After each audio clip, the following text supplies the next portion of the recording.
And we're live. Yes. Welcome, everybody. This is an improvised live chat with 86 Boxing. Joshua City is in the house. Josh, what's up, man?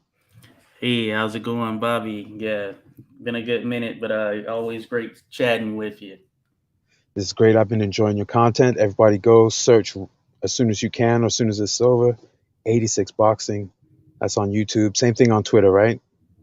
Yes, that is the case. Pretty much on any of the social media stuff at 86 Boxing.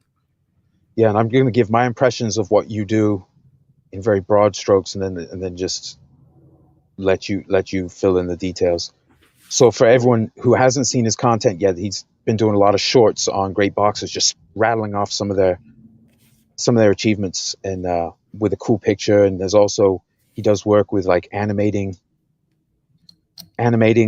the faces of from photos of old, and then adding information in. And he also does like specials, longer ones, specials on careers, on great careers of the past that feature animate cartoon animation and fantastic information highlighting great achievements, great fights, in a very interesting and sort of unique way. I don't want to call it novel because that undersells it. Very unique way, and just I found it very compelling. And I heard about you through the Boxing Librarian's channel, Hardline Boxing Talk. He shouted you out as doing good things, and I'd end up figuring this out. And then later we're talking, and now we're talking on air. So welcome, Josh City. Thank you. Yeah, and likewise, I enjoy your stuff as well, and I've mentioned that to you. I enjoy all the historic stuff when I'm able to come on YouTube, but I think this has been sort of a revelation in some sense. It's a great platform, and it offers individuals the opportunity to share a wealth of knowledge, and I've been trying to soak up as much of it as I can. Yeah, because there are some great documentaries available for free on YouTube. YouTube's a great service. I used it as just a consumer for many years. I'm not young, so YouTube is a great thing, and has become this monster. And if you can know how to find what you like, it's incredible. The documentaries on history, especially military history, but political, religious history, and historical boxing content, because as you know, boxing was an extremely important sport, an important culturally relevant sport, tied in with sense of manliness and the manly arts and sort of like sportsmanship and competition.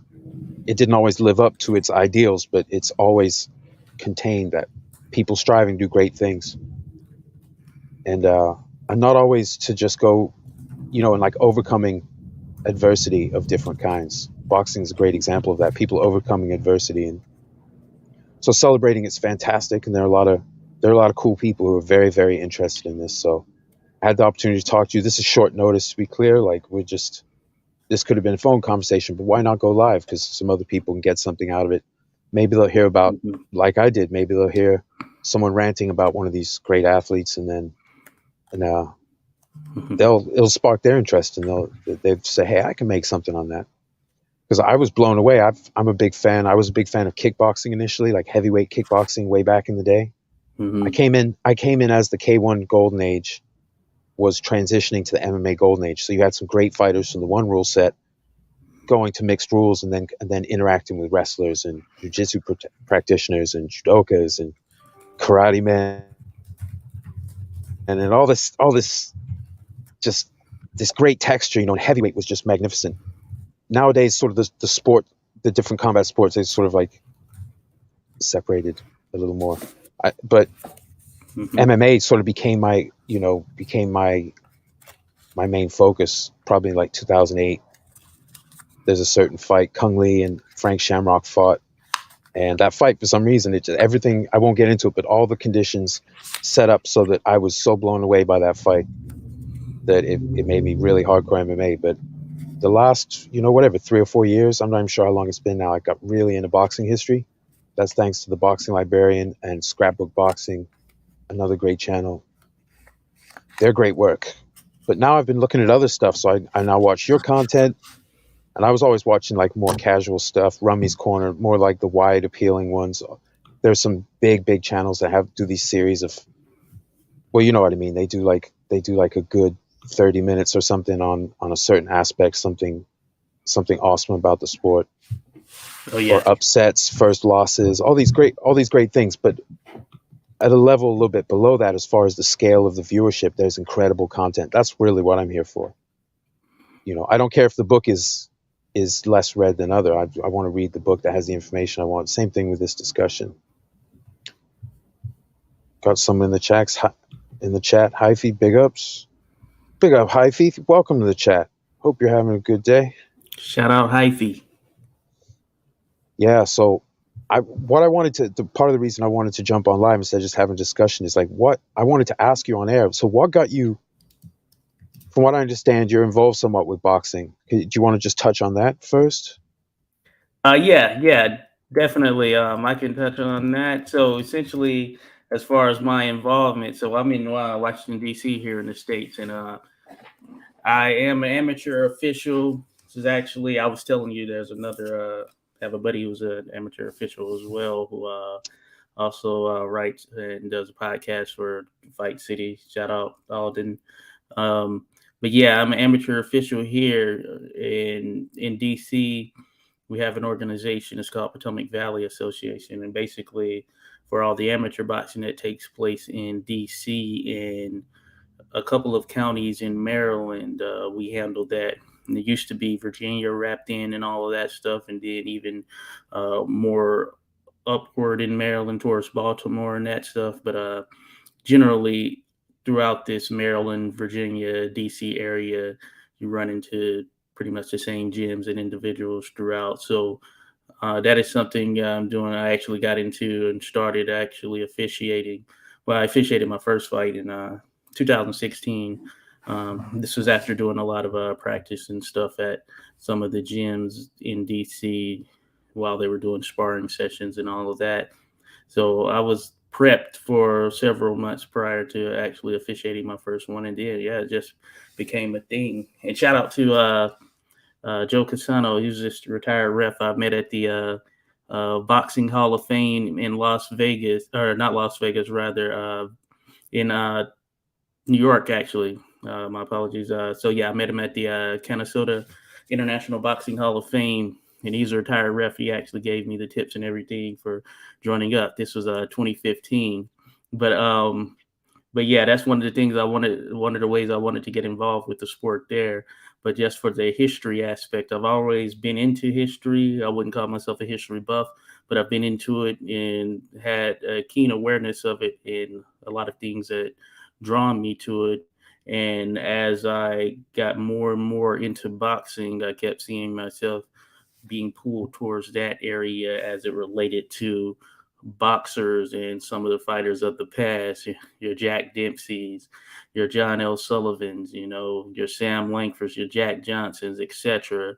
I would say that it's probably the heavyweights of the past that really drew me in. And since that time, I've just continually gone about trying to soak up as much information as I can, research as much information as I can, not only just because I want to share it, but more so I just have a keen interest in the history in itself, much like you do. And I've seen the work that you've done, digging through all of the things that are tied to the likes of Sam Langford, many of these forgotten fighters that have had been around and achieved some accolades during their careers back then, but never quite got the recognition in the aftermath of their careers that we're starting to see with some of them now. And I think technology has played a major role in that. So I commend these guys anytime I see some of this footage pop up, especially those who are actually going about the process of adjusting the frames to get the fights as close to the speed as possible for the viewing experience that we're accustomed to. So I commend those guys that are doing that. And I think that has just opened up a whole new world that offers opportunities for individuals such as myself, of course, yourself, to be able to see some of these historic fighters in action and to be able to share our thoughts on them. Because much like you, I just go about the process trying to study and gather what information I can.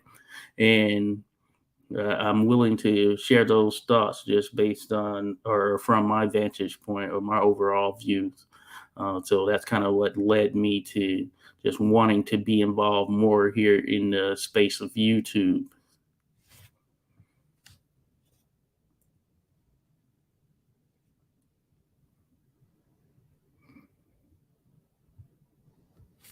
Oh, that's fantastic. Sorry, man. I had it on mute. I didn't even realize. Oh yeah, I'm on the yeah, no move. problem. I'm on the move right now. I didn't want to make any noise. Or multitasking. Not so. I mean, I've got my brain to myself, but I have to. I'm traveling right now. Yeah. So, do you find that your experience with live martial arts, whether it's competition or seeing people spar in the gym, or if you hit. Oh no, I got to turn my GPS down. What the hell? Okay, so do you find that your experience with live martial arts in front of your face, in this case boxing, but sometimes in these boxing, like when I trained at in Rhode Island at a good boxing gym, but I was actually doing more kickboxing training. I'm kicking they had a long bag, so I'm like shin kicking the bag in between the punches, but I'm in 16-ounce Yeah, gloves doing it to protect my hands and everything. But do you find being around it helps you appreciate just how epic some of these careers, especially when you go back in the old school and there are guys where having 100 fights you wouldn't be a standout because you had 100 fights as far as your contemporaries. There are other guys out there with 100 or more fights who aren't necessarily old. They just some of these yeah. gigantic year-to-year records. Do you find that your experience seeing it live helps you appreciate further just how much these other guys must have gone through and how much they really must have lived their craft to Yeah, maintain those schedules? yeah. That is a huge thing. I would say that is a major boost to just my appreciation for the sport overall. And a lot of what I do has me around amateur boxers. So with the amateur boxers, just seeing the amount of work that they actually put in to get to the point of them not only being great amateurs, but then eventually turning pro, which is oftentimes the ultimate goal with a lot of these guys, though a lot of them won't achieve the same level of success. I think that we've all or yeah, we've all surmised that just watching boxing that you'll have these guys or gals that are great amateurs who spent a lot of time there, put in a lot of work. It doesn't necessarily translate to that pro success as mentioned, but being there and around them, you see the type of work that they put in, the amount of hours that they dedicate, because you have to be a very disciplined individual to want to go there day in and day out and do the training, do the small things, do the running to keep yourself in shape in there and staying on weight. And of course, in the amateurs, it's same day weigh in. So this is something you have to be very aware of, even at a young age. So this is giving me an overall appreciation for what they do and just seeing these athletes, and especially with the notion of me actually being in the ring with these individuals as they're competing.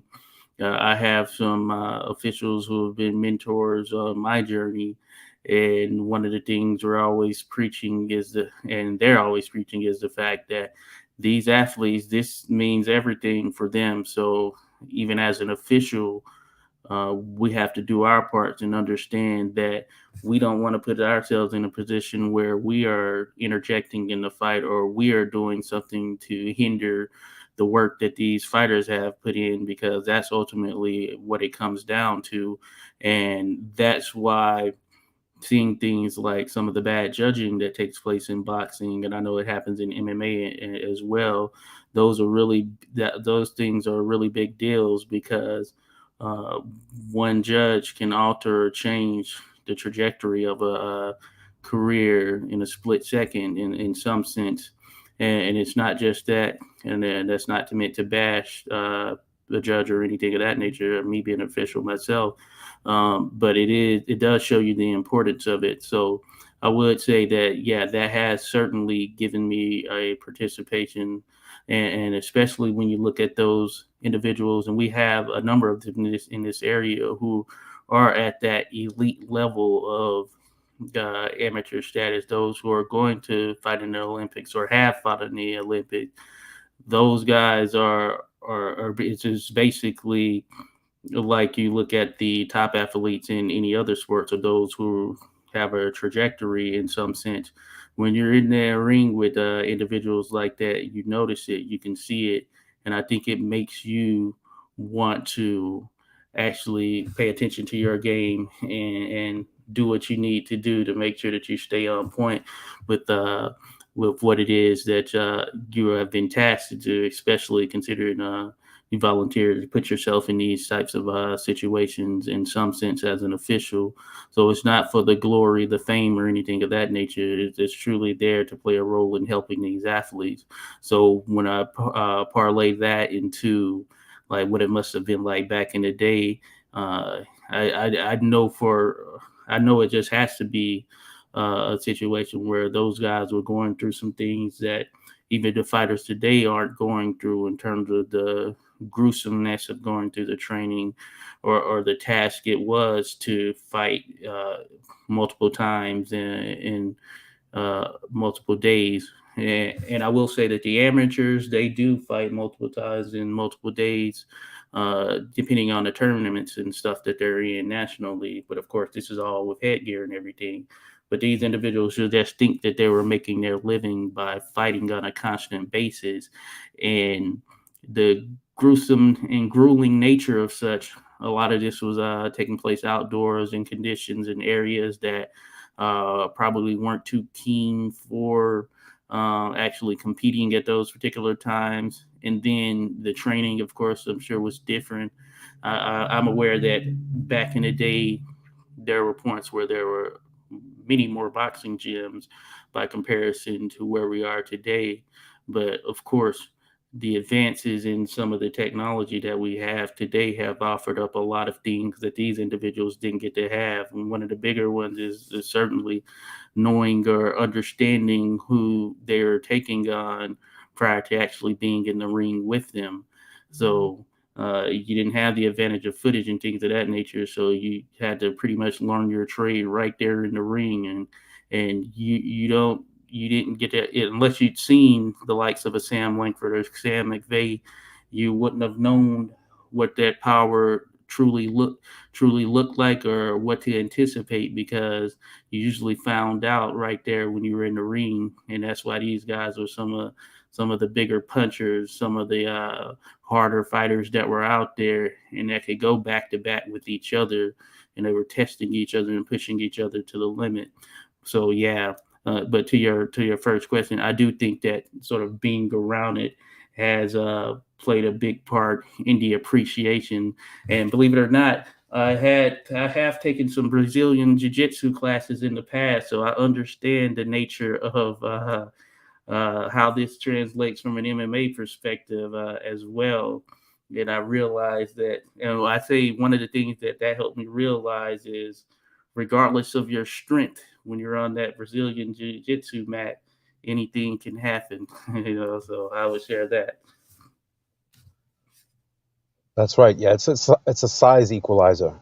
I mean, a lot of martial arts are about gaining an advantage, right? Like going all the way back to like how do you use your sword and shield or your spear and like in the line formation, and there's like specialties, and there's an evolution. Well, in fighting, prize fighting, there's a similar evolution, although there are standouts in generations that could already do things that didn't necessarily couldn't be replicated. We see that in more modern decades. Like, okay, so if everything's always getting better, show me a whole sport full of Sugar Ray Leonards.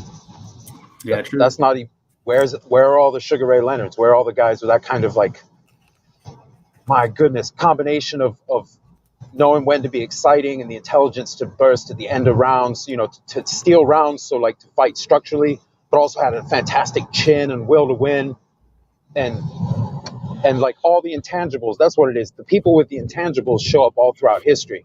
Sam Langford, Harry Greb. Those are two examples of people who had the intangibles and fought the toughest careers, the toughest, longest, hardest careers. Maybe Maxie Rosenblum, less numericals, less success, but a career that's hard to compare to most careers. How much they fought, and what they really went through, and the conditions that they were fighting in. but it's not to diss what people are doing today. It's very hard. Amateurs train hard. Amateurs cut weight. You know, even if they have to fight a little bit dehydrated, or they only have a very short amount of time to rehydrate, they still do it. They still try to have, because size counts so much uh, such an established and rich history sport like boxing. Things have really been worked out, you know. So technique wise, it's just that not everyone's capable of doing it under pressure. I mean, a rough and tumble guy can throw a brilliant boxer off his game. We said that happens all the time. That goes all the way back.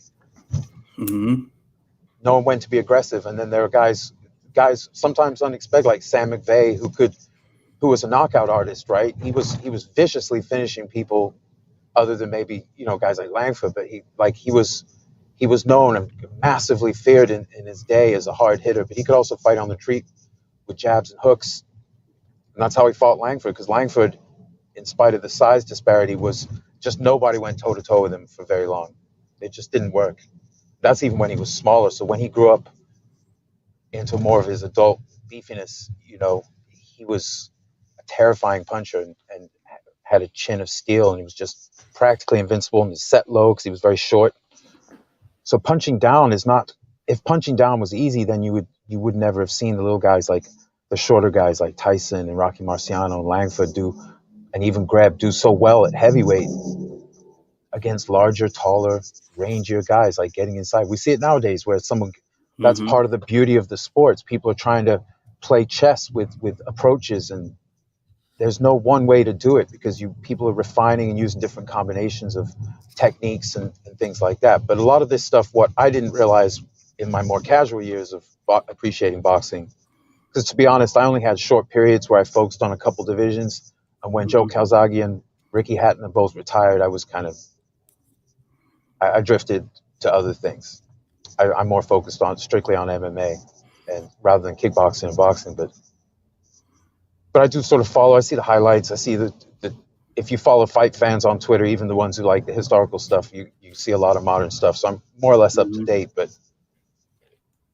I think, you know, the qualities that make great fighters have existed for a long time. And just like today, there are guys who there are very few like complete fighters who radiate everything to the same degree. Greatness in every realm. They make the best of what they have. That's always been true. And sometimes there are guys who are great at everything, like Sugar Ray Robinson, Joe Gans, Sam Langford, some of these guys who were great at everything, but Archie Moore, but they do get old. And if they fight past their prime, you see people being able to work it out. And that's part of the beauty of combat sports, is nobody stays on top forever, because you age out. Even if you're like a Bob Fitzsimmons or Bernard Hopkins, who can be world class well into your 40s, fighting at the highest level. Ray Robinson, Sam Langford. When you have no business winning fights on paper, but the greatness is so much, and the experience and the ability to act under pressure is so great. James Toney was like that. Talk about looking. Yeah. He looked totally Fedor Emelianenko in mixed rules, to me, the greatest fighter of all time in mixed rules, who was a combat sambo, multiple-time world champion in the Russian mixed martial art, which is in like a judo jacket and with headgear and shin pads. And there are certain rules. There are more stops, like in collegiate wrestling. There are more stops and interruptions than what we call MMA. But it is mixed rules. I mean, and he was a legend in that sport, and then also went unbested for 10 years at heavyweight, which for people who know heavyweight MMA, it never gets done. If you fight at the highest level, you don't get to. But he spent 7 years as the pound for pound top fighter in MMA. And MMA is, if you're talking about what people usually think of, that's just since '93. That's not that long. And he spent 7 of those years as the top fighter in the whole sport, pound for pound. And so nobody's done that. And so see, I start talking Fedor. I can go off on Fedor. Let me relate it back. Fedor came from combat. That is definitely cool. That is definitely cool. I do like hearing that. Fedor had a Tyson-esque quality or aura about him, as far as not being the biggest heavyweights, but when he was in there, he had cool under pressure. Look and cool. That's what got me onto it. Was cool under pressure, because James Toney, different kind of career, great fighter, great stylist, ballsy fighter. But like even when he was even when he let himself get heavier, he was, you know, he was just so clever that nobody could take him lightly. Even when, like, I use the term no business winning fights. I just mean when if someone looks at it on paper, like, oh, this guy's in his 40s, he used to fight at this weight, now he's all big. He has no, he should just get destroyed if you didn't know anything about who James Toney was. But no, it wasn't the case. I've gotten really into watching his fights. Calzaghe's my favorite because he burned hot with fire. That dude. Like when, you sting him, whether you sting him, he's ahead or he's behind. He's coming in and throwing a whole bunch of work at you. And then when it's time to just go from rock and roll, when it's time to hit the chorus, because his dad was a musician, Enzo. When it's time to hit the chorus, man, those flurries of punches, and it was just too much. And some guys got brutally stopped that way, but other guys just got hit with so many unanswered punches, they just literally couldn't set themselves to throw a punch when the ref stepped in. That's fair too. Harry Greb was capable of that. Without a doubt. He could throw, long before he could throw such volume that even though he wasn't a particularly hard hitter because he didn't set his weight, and he was a lot of his work was above his weight. He'd just fight larger guys. Or he'd fight a series like with Tunney. His last fight with Gene Tunney was filled out much more than when he first fought him. Mm-hmm. Fought him for the America's light heavyweight championship. And but then their last fight, Tunney was full-fledged heavyweight. Like he had become a much bigger dude. Just like think about James Toney, depending on when you fight him in his career, that's a different kind of fight. Yeah, that is true. That is true. But anyway, so like cool under pressure was what got me thinking about Fedor. And then once I was thinking about Fedor, I'd just stay on Fedor. His student Vadim Nemkov is the light heavyweight world champ in Bellator. And he just had they had the cut stoppage some weeks back with Corey Anderson, who's a former like top 5 UFC contender, very powerful fighter who's really hit his prime. And he won 2 rounds of the 3 against Nemkov. So there's some question who's the best between the two. But yeah, Fedor's other student, Moldavsky, who's at heavyweight, he won the interim belt at heavyweight in Bellator, and then he tried to take the actual belt from Ryan Bader, but he lost a competitive decision. Bader outworked him in the 5th round. It was most had it 2-2, and then in the 5th round, Bader was actually getting wrestled, but then he was doing, with his back against the cage, he was throwing just a lot of little punches and elbows, and that stuff adds up. Refs like to see you hit and punch and kick and try to choke and submit each other. They don't. If you're not doing much, you can be in a dominant position and be losing the fight. And that even happens under Rizin rules in Japan, where they judge the fight as a whole with a priority on near finishes and damage, and everything else is secondary. But even there, activity like Kyoji Haraguchi, who's a powerful bantamweight fighter, 135 in MMA. What's 135 in boxing? No, what division is that? That's right. 135. Now, in boxing, in MMA, if it's a non-championship fight, you're allowed to come in up to a pound over. Is that true in boxing also? Well, they have to agree to it.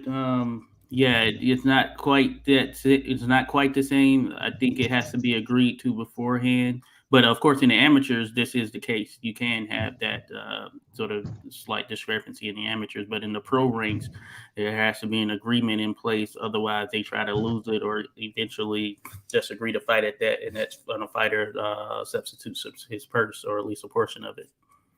Oh, that's interesting. Thank you for telling me that. Because like I said, I'm very casual about today's boxing, so I know some things, but I'm more studying the history.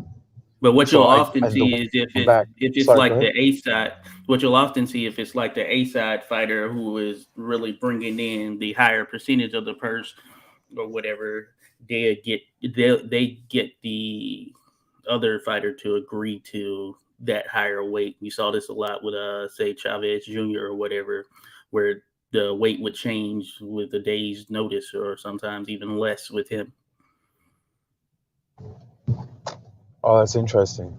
So do you hold competitors in higher esteem if in their careers they spent very little attention to trying to be the larger person, and often like even if it's out in okay, so let me pose the question this way.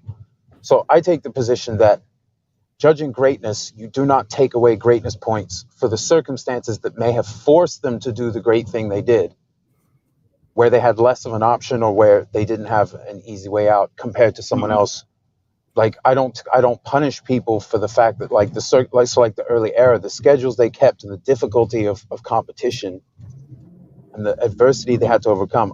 I don't take away, like when I look at today and I say, okay, hey, if you're the best in the world at your weight and you're fighting 3 times a year, that's awesome. But just because to make money in the live gate era, essentially, very few people were making money outside of just side bets. Yeah. Live gate, and then the biggest stars doing, like, you could do exhibitions for money and you could do theater appearances and the occasional mixed rules bout or something like that. Sam McVeigh knocked out some English guy, student of a Japanese jiu-jitsu master, but he wasn't really legit. The guy was kind of an imposter. At least the story goes. But anyway, so but he knocked him out instantly. But McVeigh was like, that wasn't McVeigh fighting an actual grappling master. But mixed rules have been around, because I think that was in like 1910 or. There's a great article on it on bloodyelbow.com about. I don't want to get the date wrong, but I think it was in Paris, but it turned out it was an English guy. It wasn't a Japanese guy at all. And from what it's kind of a crazy thing. Maybe I'll dig something up and put that in the link. But I'm certainly not surprised about that. I didn't even know that there was some influence for boxing with it was influenced to a certain degree by some wrestlers, and this is, I think, the term that is still used in some sense, catch wrestling or whatever. That was starting like back in the day. Of course, that transition from the bare knuckle era, which the bare knuckle era in itself is a whole different thing. I don't know a ton about it, but I know that there was a lot of influence, and sort of the wires were crossed in a sense between some wrestlers and some of the boxers who were competing in the sports back in the mid 1800s. And you saw some of these wrestlers transition over into boxing, even, especially if you look on sites like the Cyber Boxing Zone, where they cover the records and things of a number of the old school boxers that many people haven't heard of, but a lot of them got their start in wrestling. And so there was a heavy influence. So I think all of that kind of the mixed rules ties into the whole MMA thing, as far as the overall growing of that. And it had been around in some sense, just in this organized fashion that we now see with more of the varying organizations out there. I just think it's even bigger now, at least to a certain degree. But I do think there was some sort of crossbreeding in a sense between some of those varying different sports. Yeah, there's definitely been an intermingling. To my understanding, Barbados Walcott did more wrestling-based stuff before or during his early part of his athletic career. He was a great fighter. I mean, he was so strong for his height. He's like 5'1.5". I mean, we talk about Langford as a small guy fighting heavyweights because he was 5'7.5", but Langford was enormously thick as he filled out in his career. But Barbados Walcott never got that big, and this dude sometimes fought heavyweights, and the word was in sparring, he was able to hurt those heavyweights with shots to the body. He was so good at getting in. He was a crouching fighter. So he was able to he was very difficult to hit. If you think about a 5'1" guy who's an expert at coming out of a crouch into attacking your body and coming inside your shots, and using his powerful frame to just jam your arm out the way and bang to the body and then get out, because he was, the Barbados Wonder. He was a special thing. And Langford gave him huge credit. And I guess Walcott and Jack Johnson roomed together at a time, from what I understand from one of the videos. It was either Scrap or BL. This is, like, these guys were learning from each other, and they, there wasn't the footage was limited, and not only in how much was being taken, but how it was available to see. Some of it hasn't survived. There were one of Langford and McVeigh's 20-round fights was filmed and shown along with his fight against Bill Lang when he went to Australia. It was being shown. I see news in the newspapers. They're advertising it. Langford would be there, so you could basically go watch probably a mashup of Langford and McVeigh taken out of their 20 rounds, and then Langford would talk about the fight while everybody watched. And then they watch his highlights, and that surviving clip with Bill Lang, I imagine that's what that is. The promoter for that, the promoter for the fight of the 1911 fight with Bill Lang in London, Hugh McIntosh, was an Australian promoter. And in 1908, he brought Jack Johnson. He offered enough to Tommy Burns, Noah Brusso, who was the world champ, who was in Australia. Johnson borrowed money from the National Athletic Club in England to go out there with the promise that if he won the title, he will fight Sam Langford in London as his first defense. He didn't end up doing it, but Hugh McIntosh was the promoter, so he came up with, I think it was like 30 grand for Tommy Burns, and Johnson got 5 or 6 or something like that. He got the short end, but he wanted the opportunity. Johnson, this was monumental that a black man was being given a heavyweight title shot. The prestige of heavyweight was something special.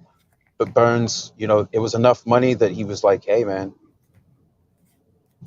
love or hate me, this is 30 grand, and that's a lot of money in those days compared to what a lot of boxers would fight fights for. That's more than Langford ever got for a fight. I think he maxed out at either 10 or 15 when he fought Lang in London. No, it might have been Iron Haig when he fought Iron Haig in London. One of those two fights was his highest payday. I can't remember which one. I think it was Iron Haig, because I think he got a scare because he got knocked down in the fight. I think it might have been the 4th round. He came back and got him, punched him dead, punched him just flat. But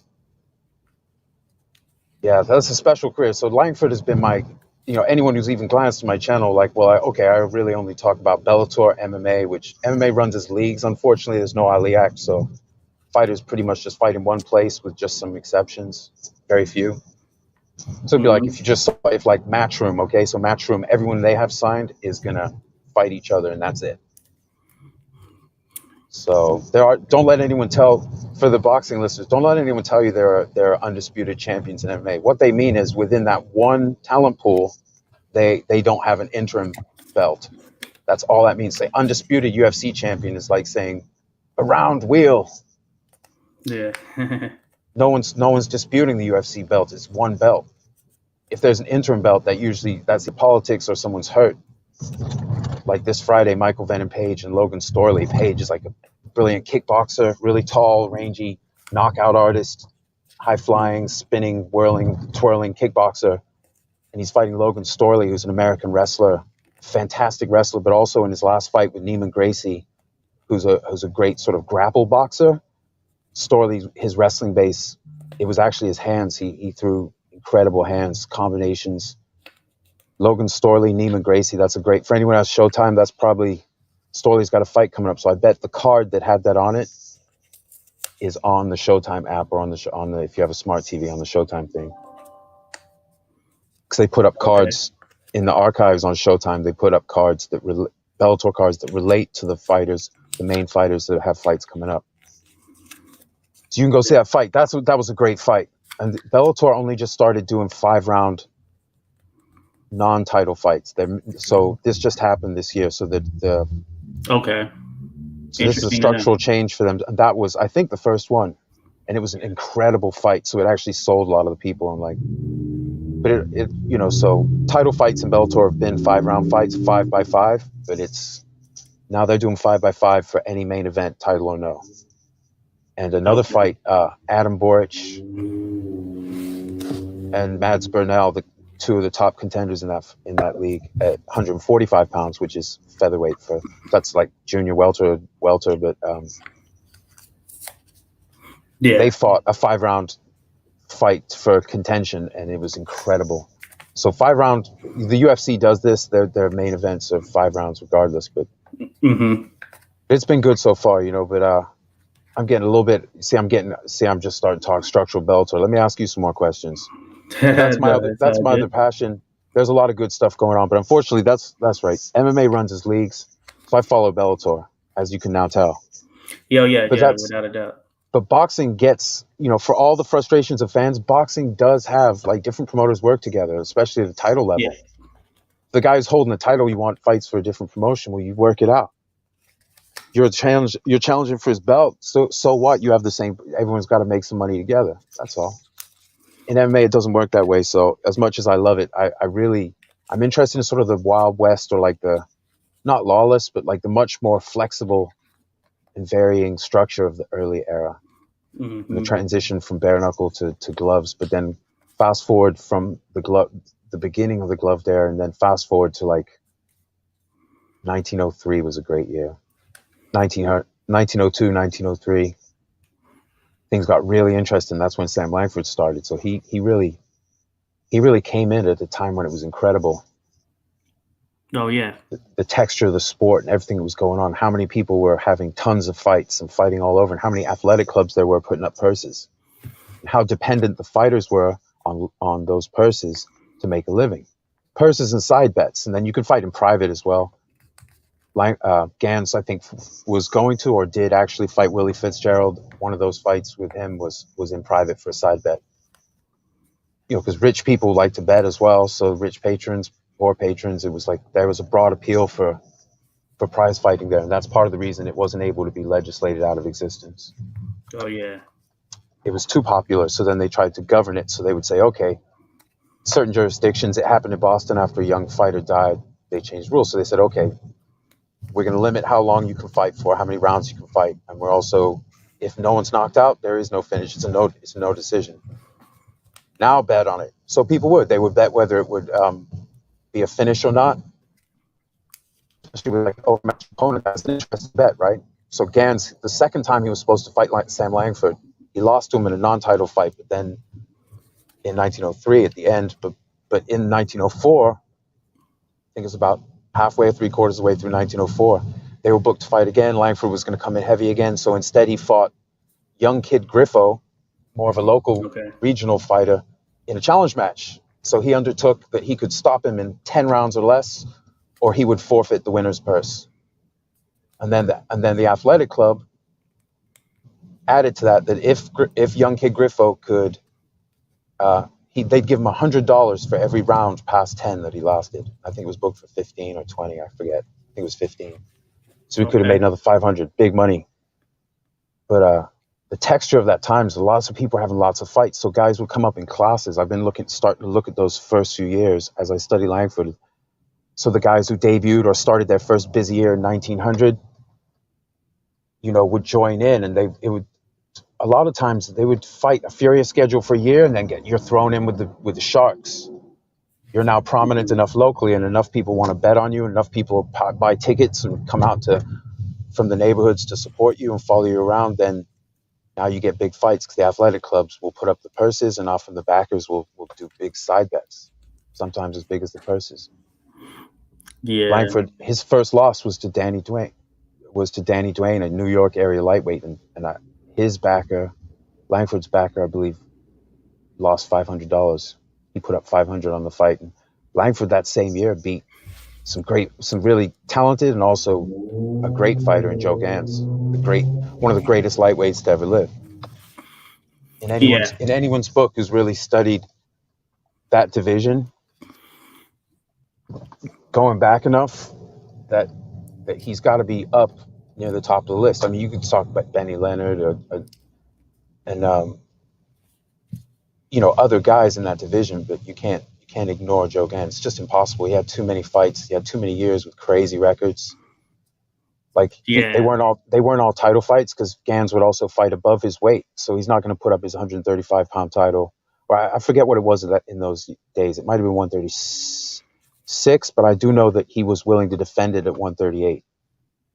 He signed to fight Langford. Both fights with Langford would have been at 138 for the lightweight title.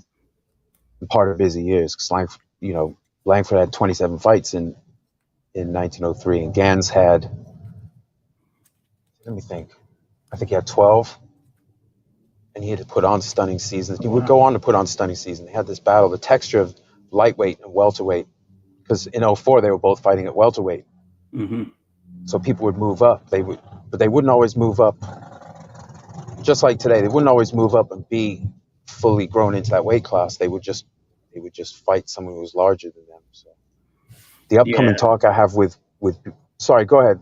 Go right ahead, brother.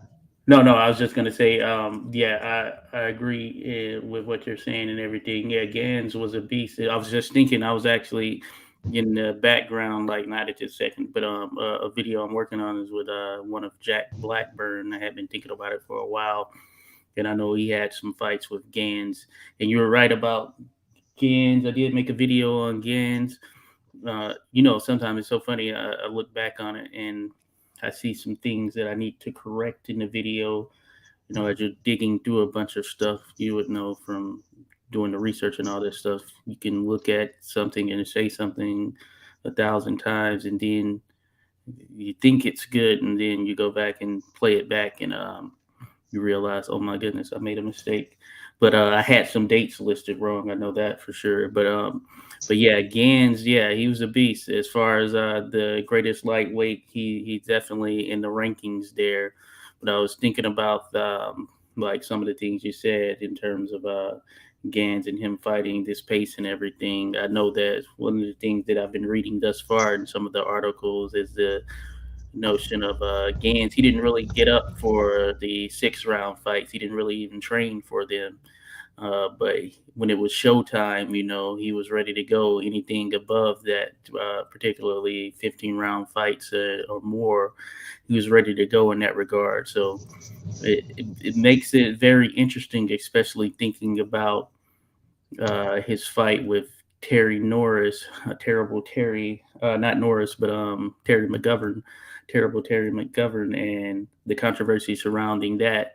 And you see Gans there in the midst of that fight, not looking to be himself, and then of course finding out the whole thing about the fix and everything. It just makes you wonder. But another good point brought up was and surrounding the betting. And I know Scrapbook posted something in there about a private fight between Walcott and Byers.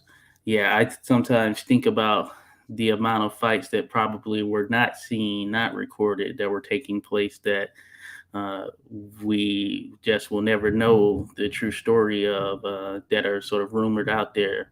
I think there's probably a number of matchups that the public will never get the full story on. And just thinking about it, the potential for who would have faced off and how some of these things would have went. They're pretty salivating in a sense. Yeah, I love the texture, and just some quick shout out. Scrapbook, what's up, my friend? Thanks for tuning in. Sorry, I'm on the move, so I can't stop and and read right now. But shout out to Bruce. Shout out to our Russian friend. I can't read that. But that's, yeah, the most dangerous people are punchers. That's often the case because aggression is a counter for skill. Like finesse is fine, but see with Canelo Bivol, right? Like Bivol fought a fantastic fight, but some of the things that Canelo does with smaller fighters, like where he puts his gloves up and they hit him, and then he's so fast he hits them with a counter hook before they can reset. Well, a larger guy can punch him off his balance a little bit, doing the same thing, like a harder puncher than maybe he's used to fighting, younger, harder puncher. So there's always been that interaction. I'm totally fascinated with the way these different guys interacted, especially in this era, because there were so many guys keeping a crazy schedule. Guys really came up with a style, a way of fighting, sometimes also to please the judges, the crowd, and the bettors, because it's fun to watch them fight. Gans was an incredibly exciting fighter. Langford was an exciting fighter. Langford learned from, I've got up here on the screen, George Byers, who's a Yeah. colored middleweight champion and colored heavyweight champion at the time, and then Bob Armstrong, and then also a bantamweight named Jimmy Walsh, very talented fighter. And Jimmy Walsh ended up fighting on a lot of cards that Langford was on. Yeah, and these guys, say for the likes of Armstrong, I know I've done a video on him. Yeah, these guys, they didn't get any easy routes. It wasn't a build up, where you get 20 soft touches before you're ready for the top level competition.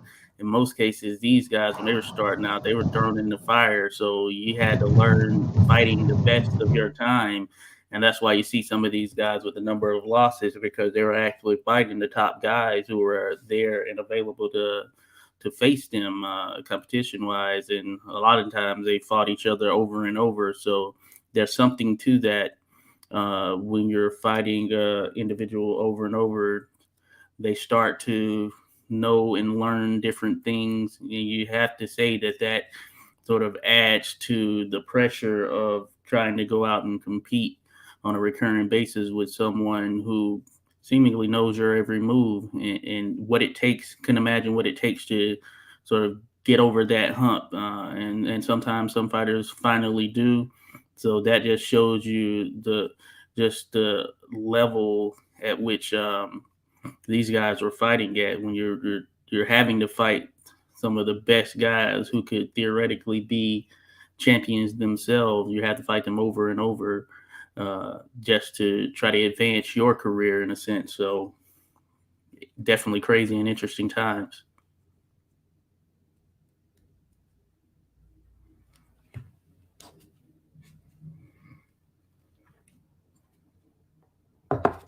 Dave Holly, I see his name mentioned there. That's good stuff. I'm becoming a lot familiar with. I'm becoming more familiar with certain fighters, like for instance, Bowers, Dave Holly, who Scrapbook mentioned there, through researching other fighters. That's the beauty of boxing and going through some of these the different historical articles, etc. It really gets you keen to other fighters. There have been times where I've been researching a particular fighter and then sort of go down a rabbit hole of studying another fighter by virtue of kind of looking at how they competed and everything. So I like that aspect of things. Yeah, absolutely. There's just so much. Like, so I realize already I'll never get to everything, right? So I just find a specialist little slice that I really enjoy the most, Yeah. and just go as deep as I can. And so I go to the archive. Sometimes it's day by day, because I'm also trying to figure out syndication, right? So when you're talking about newspaper decisions that I mentioned earlier, you're talking about people who are on the scene, not talking about syndicated publications. And so I was noting from 1903 to 1904, there's certain change in the patterns where the exact same wording, font, everything is like the same across, say, a group of newspapers. So they're probably all owned by, or have a relationship. So they're sending a wire to that other paper that reports a result. That's not really how we do newspaper decisions. We're trying to figure out who was there. So if someone fights in Boston, no, there isn't a guy from Australia at the fights. Very likely he gets a wire from someone respecting the community, or agreements between writers and things like that. So that's part of the research too, because some of the results are disputed, and the stories about why they're disputed are compelling on their own.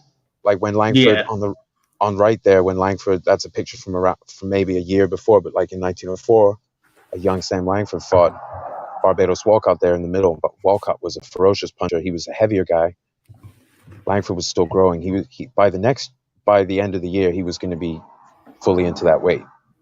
But at this time, he was still young. So he fought Walcott to a draw, a 15-round draw, and it was a terrific battle. They fought in New Hampshire, and the ref called a draw, and then people were thinking Langford should have taken the title. It was reported by people who were there that he got the best of more rounds than Walcott did. But Walcott came on real strong at the end. The story goes, Walcott had whispered something I won't repeat, but at Langford said something to him before they fought. And then toward the end of the fight, with a few rounds left, Langford thought he basically had it, and whispered something in Walcott's ear, a return insult. And Walcott, that gave him the fire, and so Langford was trying to survive. So even though it was a draw, Langford was more gracious than the people betting on the fight, who thought the ref should have called it for Langford. And it was repeated. I mean, it was put in the paper that it was by the grace of generosity that he held on to his welterweight title.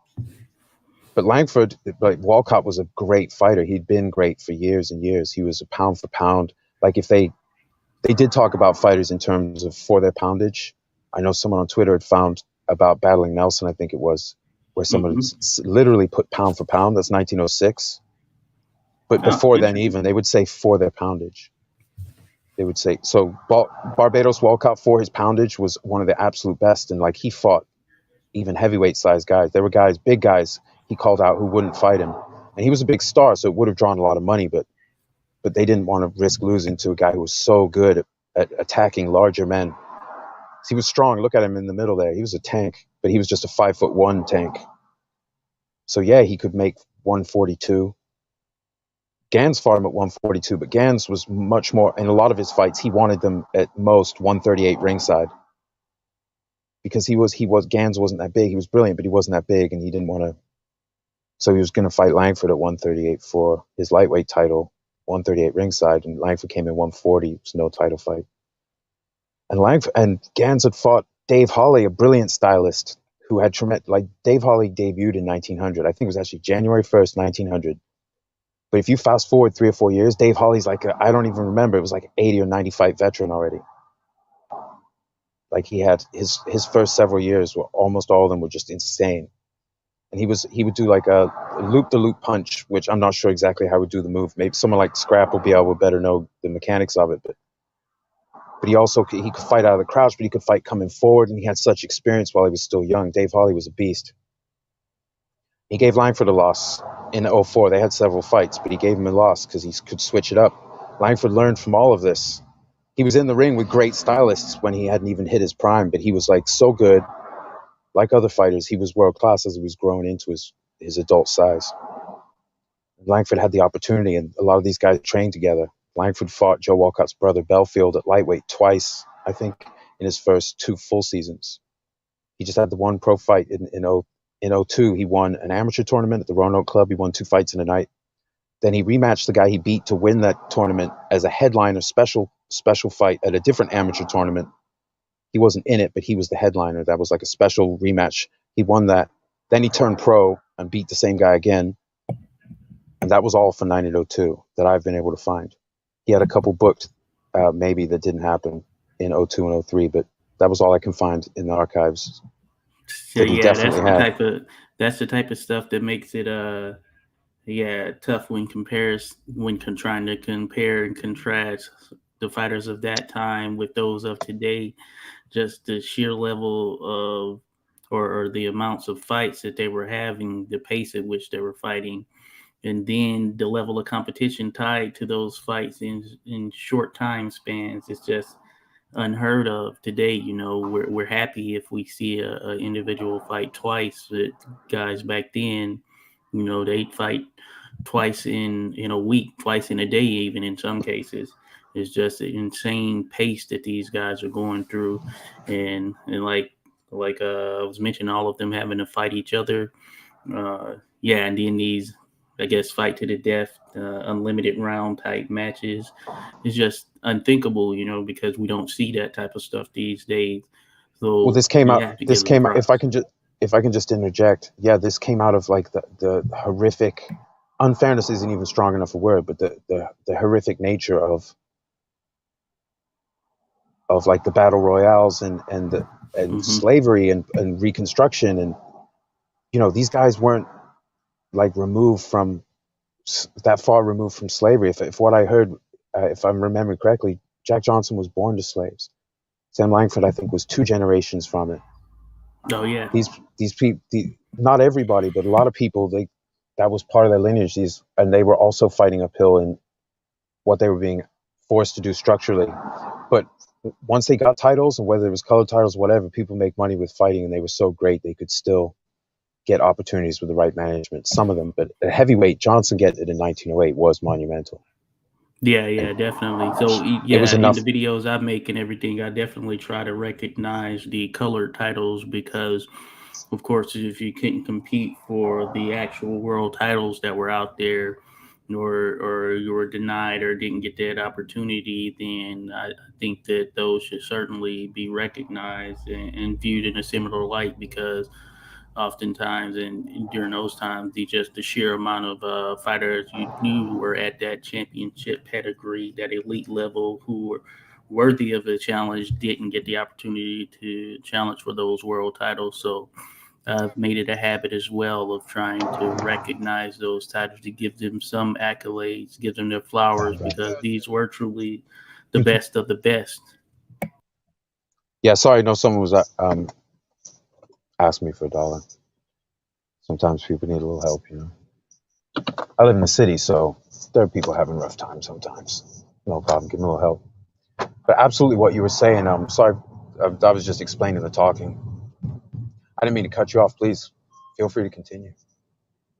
Oh no, no, you're good. Hey, it's always good helping individuals, so definitely understand. But yeah, I was just talking about yeah, just recognizing these fighters just for what they did during those times, even though they weren't able to actually uh, get a shot at the full fledged titles, but they were just as much in that mix. I see Scrapbook mentioning Gans having fought 24 battle royals. Yeah, yes, just the thought of that is just pretty insane in itself. To think of fighters going through that and then having their pro careers. Just think about the training, sparring that time put in. These are truly grueling amounts of hours that are put towards an individual's bodies, and oftentimes these guys had long careers. So yeah, definitely I have to commend them on what they did, and yeah, the history aspect and looking back at some of these fighters, I think if you're a fan of the sport, or if you're new to the sport and want to kind of get an understanding, I think due diligence in looking back at some of the stories of these fighters and the stories of some of the fights they participated in, I think that could help with just growing that appreciation. It'll make you appreciate what you see here to this day, and then the journey that got us to where we are. Yeah, absolutely, sir. Yeah, you aren't right. You aren't Massive wrong. collage of fighters here you have on screen. I recognize a number of them, but there are Yeah, some so I this can't recall off top. I felt this illustrates a point I was trying to make, which was so I put that together. That's a little graphic I did of what I would consider Langford's notable opponents leading up to his fight with Bill Lang in London in early 1911. Langford fought till 1926, but he already had a lot of fights. These are the notable opponents, some of them multiple time opponents that were, and then there were some other fights. He won an awful lot of fights, but these are the key ones. And I'm not going to go through the list. Actually, yeah, I probably should. So that's up left. So starting on the top row on the left is Patsy Sweeney. He was like a lightweight slash welterweight out of New Hampshire. He was like a come forward fighter. He was very good, very dangerous. He was a little bit avoided himself, but I saw two reports in Chicago papers that he was thought to be unreliable because there were two fights he didn't show up for that he had in, I think, in the Chicago area. But certain people held his skills in high regard. But Langford got him out late in the fight. Then Joe Gans is the second from left up on the top. The great Joe Gans, one of the greatest lightweights to ever live, and one of the most influential boxers of Indeed. all time. He could do all kinds of stuff that people learn from, and because he had so many fights, you could see him live, or if you trained with him, then or was a sparring partner, or just watch him training. Sometimes fighters would do open workouts for money, charge a little thing, and then come on in, come have a look, or let the press in. But he did a lot of side bets. He had a fantastic career, and this was right in his prime. But he was so good. He fought a furious 6 round, not an easy, a furious 6 rounds with Dave Holly, who is two Oh yeah, slots over in the middle, the full picture, full length picture. yeah. That's Dave Holly, and he fought 6 rounds against Holly the day before, 300 miles away, I think it was. I think Scrap was saying, and then came and fought Sam Langford. He took Langford a little bit lightly, but Holly could put it on somebody. He was great at those. Because he could fight with volume and fight defensively. He could use like the shoulder roll, and he could also, uh, fight off the ropes or coming forward two-handed. Like he had learned so much so quickly. Holly was a serious dude, but Langford fought a bunch of Yeah. fights against him. Jack Blackburn to the left there, the serious-looking gentleman, just his Okay. head. One of the great Indeed. coaches. Hold on, I was getting a call. Oh yeah, no problem. Hey, let me ask you a question real quick, and I got to get out the car. There's road work going on the street, so it's going to be loud. I'll mute myself. So what sparked your interest in doing the picture animations aspect of what you do? Because you have a podcast as well. You shout out your podcast if you want. I've been enjoying it. You and your co-host, I've really enjoyed those talks. I listen at work. I'm blessed enough to be able to listen to things at work. So podcasts and historical talks are pretty much take my time. So they overlap with what I got to do. Oh yeah, But yeah, cool. so what sparked your interest in in doing the animated versions? Yeah, I would say that I have been on YouTube for a while. I hadn't really created videos. And then at some point last year, I just started the process of like thinking about, hey, how can I contribute some things more? I would say, as I have mentioned, of course, having a interest in the history of it, it's another thing to sort of have the audacity, I would say, to what to make videos and speak about it. So I kind of had to talk myself into getting to that point, and I had to realize, of course, I'm never gonna know everything, and a lot of it is just sort of research, and I'm just and me just sharing the research that I've been able to do on particular fighters to a certain degree, at least. But I was looking at a way to contribute. I will say, I was really into this show on YouTube, Infographic Wars, and that kind of sparked me to think like, what if we saw some of this similar animation and these types of things for boxing? And I didn't really see anything out there, so I said to myself, hey, I'm a fan of the history of it. There's always a ton of stuff on the fighters who are out there today, the modern fighters.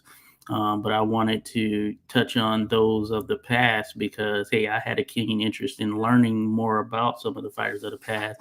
And then seeing some of the other channels out there like Scrapbook and Boxing Librarian, that made me say to myself, yeah, you know what?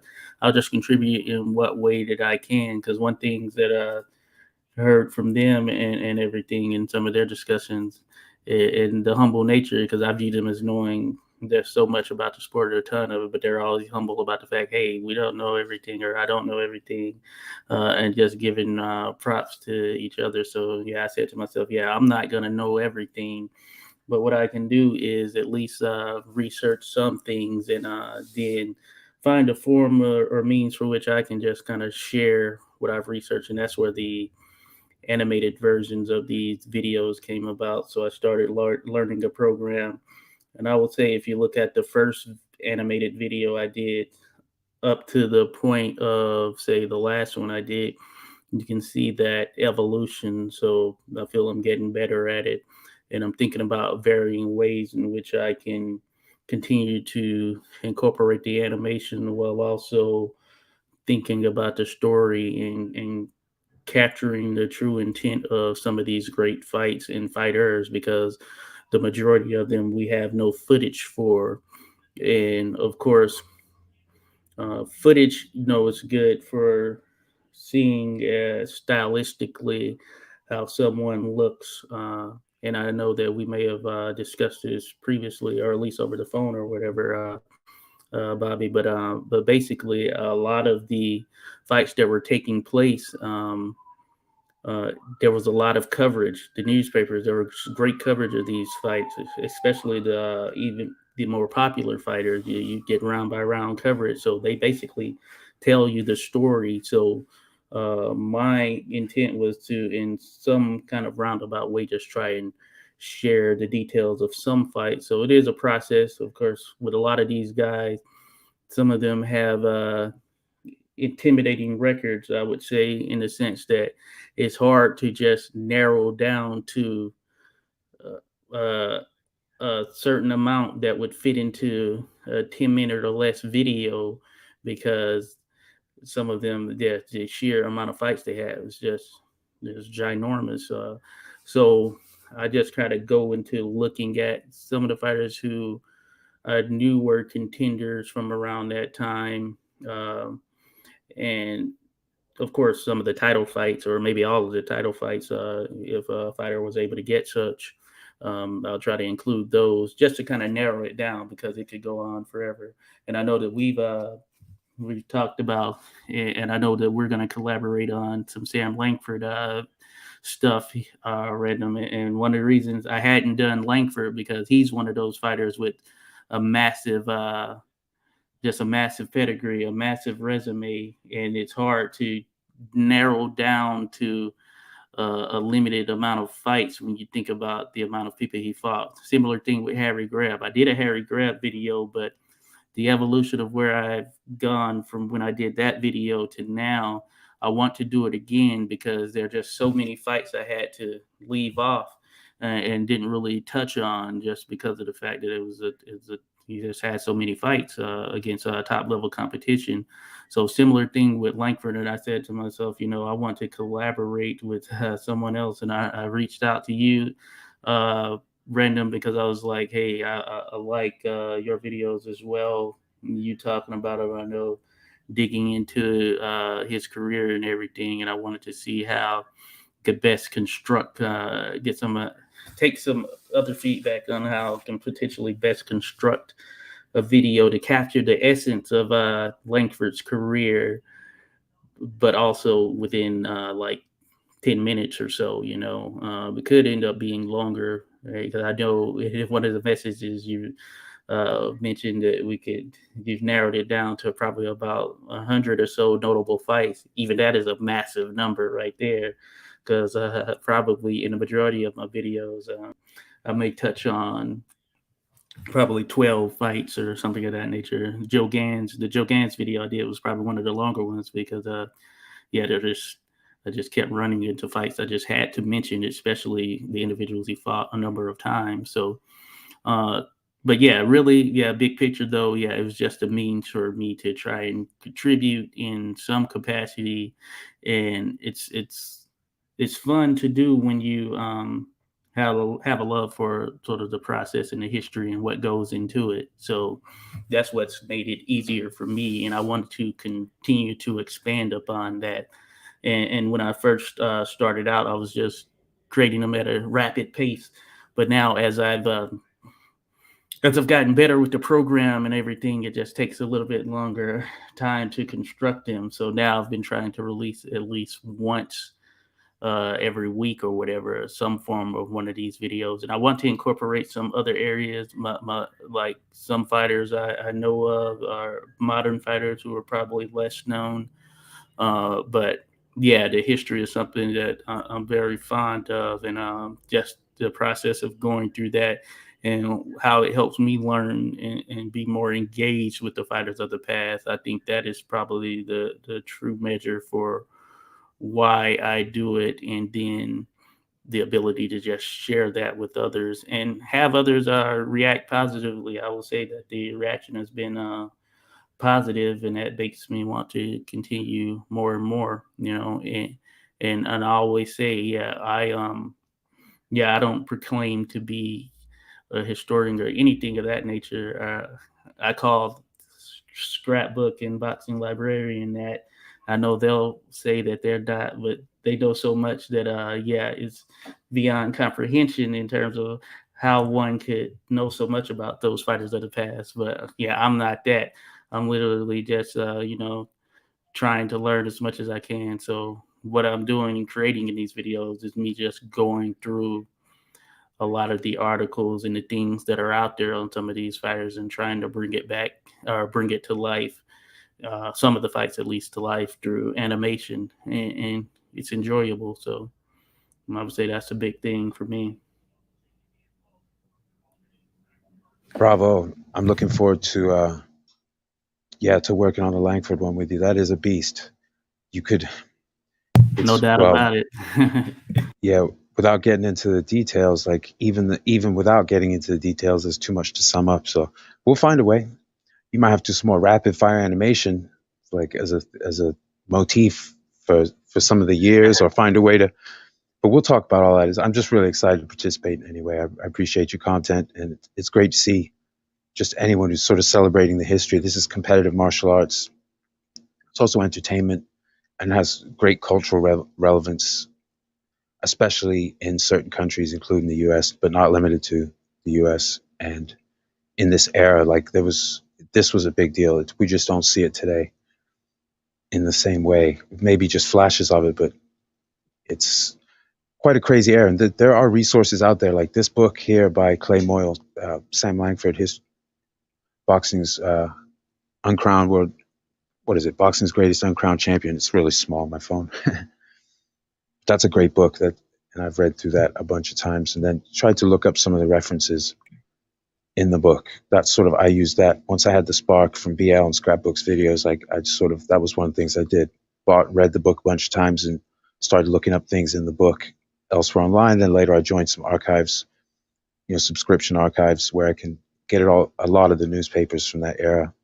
There's some other sources, but that's been like my main thing. And this book is so thumb worn now. Oh, thank you, Scraps. Scrapbook says 86 and random acoustic thoughts. You gentlemen are doing fantastic work with boxing research. Thank you, sir. Thank you indeed. Yeah, great hearing that from Scrapbook, the great Scrapbook. Because as mentioned, I always go tie back to your work and listen to the things that you've put out there, the details, the history. So yeah, I do definitely appreciate that. Yeah, and there's a lot of great historical content on Scrap's channel. I mean, it's enormous amount of content, but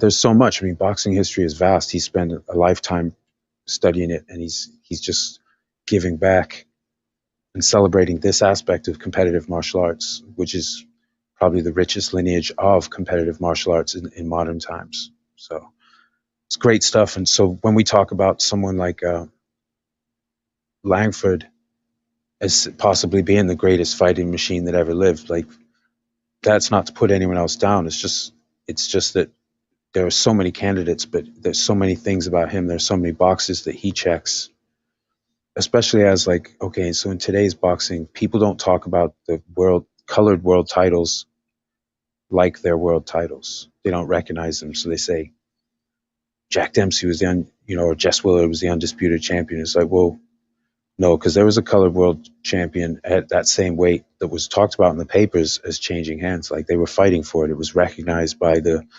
newspapermen who wrote about boxing and let everyone know what was going on. I saw an article where Denver Ed Martin took the heavyweight belt. They did it in the yearly recap in the Boston Sunday Post. The big one with that really just sums up all the major fights, hundreds of fights for the year.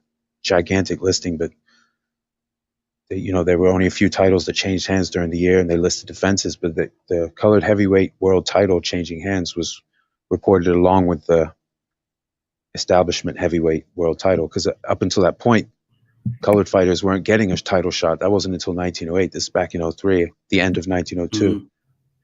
So they weren't getting one. So there were two championships. So they weren't undisputed. People can say it because of the way that they personally conceive of it, but I'm doing research, so I'm going by how it was reported, like how it actually was then. It's historical research separate from sports talk. So I'm like, hey, if they're putting that in the paper, like what these titles and claims that people are fighting for, then that's good with me. That's, I'm going to count that regardless of how people do or don't recognize it in the wider discussion of boxing. But because of that, Langford, rather than being known as a man who fought an incredible amount of title fights and won a massive amount of title fights. And if I can, I'll just add to that, Bobby, in the sense that that's one thing that I've noticed in terms of, we know that those were polarizing times back then, polarizing times, especially when it came to race relations. But one thing that I've noticed when reading through a lot of these newspaper articles and things of that nature from back then, that, hey, these individuals were calling it straight as it was. They were calling it straight and giving people their just due when they felt the fighter deserved the nod, whether that was a black fighter or a white fighter. These newspapers, these individuals were keeping it independent for the most part. And what I've seen as they were going through the process of covering and documenting these fights, not like today where you oftentimes have a lot of, say, some of these people talking about boxing or whatever tied to that particular promotion or tied to a particular network or whatever. These guys are calling it straight, and they were giving fighters their fair props in a contest, regardless of color or creed. So that's one thing that I have noticed in going through numerous amounts of articles over this time. Yeah, absolutely. They, because there were so many athletic clubs putting up the purses at the beginning of Langford's career, like the opening years of the 1900s. Just think of it that way. And it's like, so it wasn't like just a handful of promoters. There were promoters who were directors in multiple athletic clubs, multiple cities in the U.S. at least. But generally, you just had all these different places putting on fights, lots of people hosting fights, putting up the purses, and then there were side bets involved, and the betting public would come out, rich and poor, and they would, everyone was making money at a furious pace. These were hard times, so there are lots of fighters I've seen that came up in the same time as Langford that they didn't last very many fights. Some of them were matched tough from the start. Some did well when, grew into powerful fighters. Like Langford was matched incredibly tough.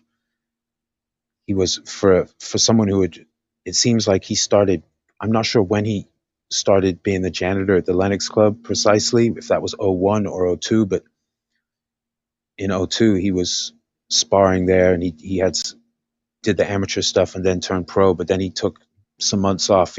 I think he went up to New Hampshire to a logging camp or something. Then it got cold. Came back to Boston, and then starting in mid-January 1903, he was off. And he would keep a crazy schedule until, I guess, 1912 was his quietest year in the first half of his career, where he fought Sam McVeigh multiple times and not much else. But, fighting, having 4 fights in Australia against the great Sam McVeigh, who was probably 210, 220 at that time, knockout puncher who could fight on the retreat, just dangerous everywhere, much feared. And they had fought some common opponents, and McVeigh was capable of really stopping people. He was capable of fighting forwards, going forwards or backwards. He was clever, but he was also extremely strong and powerful. But Langford, even though he was smaller, he was such a phenom, just like Barbados Walcott had been. Like Joe Gans stayed closer to his weight. He did fight Walcott, I think, to a draw over 20 rounds in California in 1904. But Gans mostly stayed within that kind of weight class. He peaked out at welterweight with an agreement. Langford just started fighting, he's fighting welterweights, middleweights, and then 1905, he fights Joe Jeanette, loses to him. 1906, he beats Joe Jeanette, the great Joe Jeanette. Then he loses to Jack Johnson. And then he loses to young Peter Jackson, another excellent fighter. And then he takes some months off. And then when he comes back at the end of 1906, he goes on just a ridiculous run of fights. A silly, like 35 fights without a loss that are known about. So we'll say at least 35 fights without a loss. Fireman Jim Flynn edges him in their second fight. They'd fought 2 years earlier, and Flynn got brutalized. But then they fought, and I think it was in a 10-round fight, and then it was Flynn edged it. Ref thought Flynn edged it. I think I can't remember the exact format. It might have been 2 judges or 2 newspapers. One newspaper scored it each way, and then the ref said he thought he would have, if there was a decision, he would have given it to Flynn. I think that's how it went. But then they fought a third time, and Flynn got brutalized. But that third fight with Flynn is actually one of the 3 fights of Langford. The parts of it are available on YouTube. Go watch that, people. I think there's a colorized version on YouTube as well, speed adjusted. That's a great thing too, the colorization of the old footage, because it just makes it feel a little bit more alive. Yeah, definitely. The techniques are a lot different. Safe to say the technology is a lot more advanced today than when people would go in and literally paint the frames or whatever. Mm-hmm. This is a whole different kind of thing. But so that I've enjoyed that. But I also like watching the black and white. Sometimes it flows a little more. But like in Langford's day, these cameras were hand cranked, so there's that too. Yeah. So the original footage is often, it looks fast, but even if you slow it down, I find as a general 3/4 speed gives you a pretty close approximation. If you can go by tenths, it might be closer to like 78. I'm not sure. 75% speed as an average, but these are hand crank cameras, so even those fights you can watch. It's a little bit uneven, but you can see the technique. I like to watch them on slow motion and just see the technique and just try to imagine it going, because we know he was very fast. So you can, a good way, okay, here's a pointer. If you ever like have the video, if you rip the video and you're loaded into a program, you can slow it down. Just use how fast the ref is moving around the ring to judge the approximate speed that the fight is actually happening. Because it's much easier to see the big wobbly looking guy, the big muffin top guy who's like moving around the ring and having to change direction. It's easier to judge that sometimes than the speed the athletes are throwing the punches at. Because those thudding punches aren't all super fast, although Langford was incredibly fast in the fights that we see. But tough as nails and fast, and fought a gigantic career. So that's the kind of thing I want to study. Like this phenom, but Barbados Walcott's another guy like that who jumped the weights, went up and fought bigger guys. Some guys, some of the greats, they'll give up size. Like Jack Blackburn did it too. Joe Gans did it to some degree. Blackburn did it to a larger degree. Walcott did it. Sam Langford did it. You know, even Joe Jeanette, the great Joe Jeanette, was giving up size to guys like Sam McVeigh or battling Jim Johnson. Sam McVeigh was like a pretty big guy. Battling Jim Johnson was a very big guy. Less scientific, but he was a bruiser, and he could bully people around. You know, here he is. I tried to get it roughly in proportion to their actual size differential. That's my eyeballing battling Jim Johnson compared to Sam Langford. I mean, Langford had a big chest, but battling Jim was, you know, had 50 more pounds of meat and bone on him. So at least. And so, you know, these guys, but Sam McVeigh was, I think the thing that I enjoy the most about this era was the realization that there were lots of styles that worked depending on the characteristics of the boxer, just like we saw Rocky Marciano in the early era, I suppose we could say. You know, use his, okay, so I have short arms, but I'm incredibly strong and I'm super conditioned. I'm tough as nails, and I hit a really big bag. You know, I got a 300-pound heavy bag as part of my workout, and I can duck real low, and I learned to slip and roll, and it's hard to, and win the world title. With a little, he wasn't that tall. I think he was like 5'10" and a half, so he wasn't short.